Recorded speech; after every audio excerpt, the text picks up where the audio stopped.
بسم اللہ الرحمن الرحیم۔ ہمارا آج کا موضوع آداب کلام خاموشی ہے۔ یہ کشف المعجوب سے میں نے نقل کیا ہے۔ حضرت داتا گنج بخش علی حجویری فرماتے ہیں، اس سے اچھی بات اور کیا ہو سکتی ہے کہ ہم اللہ کی نیک دعوت کو قبول کریں اور نیک اعمال کریں اور اللہ پر ایمان لائیں۔ بولنے کی طاقت بڑی عظیم طاقت ہے۔ اس سے آدمی دیگر جانوروں سے ممتاز ہوتا ہے۔ ہم نے آدم کو بڑی بزرگی عطا فرمائی۔ یاد رکھو، زبان جتنی بڑی نعمت ہے اتنی بڑی خرابی کا سرچشمہ ہے۔ حضرت نبی صلی اللہ علیہ وسلم فرماتے ہیں، میں اس چیز سے ڈرتا ہوں کہ میری امت یہ زبان کا بیجا استعمال نہ کرے۔ اللہ کے نیک بندے یہ سمجھتے ہیں کہ گفتار باعث آفت اور خرابی کا باعث ہے۔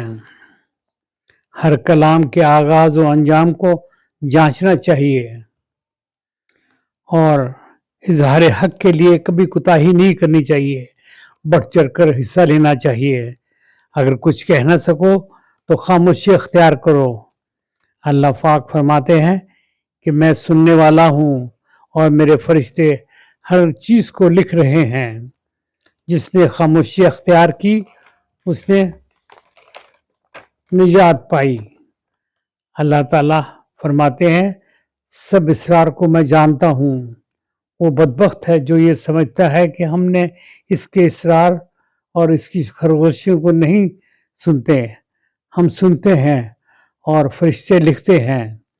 اللہ تعالیٰ فرماتے ہیں، جس نے خاموشی اختیار کی اس نے نجات حاصل کر لی۔ اور بات کو بڑی سوچ سمجھ کر کرنی چاہیے۔ اللہ کریم فرماتے ہیں کہ زبان اور میرے درمیان آزاد ہے، اس کے لیے راستے کھلے ہیں، اسے بولنے کی ضرورت نہیں۔ حضرت جنید فرماتے ہیں، جس نے اللہ کی معرفت کو حاصل کر لیا اس کی زبان گنگ ہو گئی، کیونکہ عالم مشاہدہ میں گفتار حجاب ہے۔ حضرت شبلی فرماتے ہیں، اگر میں نہ بولوں تو یہ میری بربادی ہے، اگر میں بولوں تو میرا علم کا اظہار ہے۔ جب میں خاموش ہوں تو میں حلیم ہوں، جب میں بولتا ہوں تو میں علیم ہوں۔ یہ تھا میرا آج کا موضوع۔ اگر آپ کو پسند آئے تو اسے براہ کرم اسے سبسکرائب کریں، لائک کریں اور شیئر کریں۔ والسلام، خدا حافظ۔